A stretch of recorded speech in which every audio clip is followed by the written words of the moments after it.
Ibihe byiza kuri mwese nanone mukomeje gukurikira QTV Skills, nkaba nje kubagezaho imyanzuro y'urukiko yakiriwe neza ku bakunzi ba Nshuti Divine Muheto ndetse nawe ubwe ku giti cye.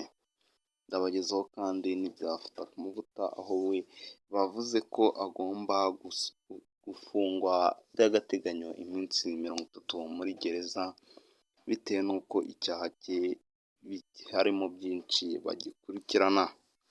Miss Muheto Divine rero yahanishijwe igihano cy'igifungo cy'amezi 3 gisubizwe mu gihe cy'umwaka umwe n'ihazabu y'ibihumbi 190 by'amafaranga y'u Rwanda, nyuma y'uko urukiko rw'ibanze rwa Kicukiro rumuhamije ibyaha yari akurikiranyweho birimo gutwara ikinyabiziga yanyoye ibisindisha no gutwara ikinyabiziga nta ruhushya rwo gutwara afite.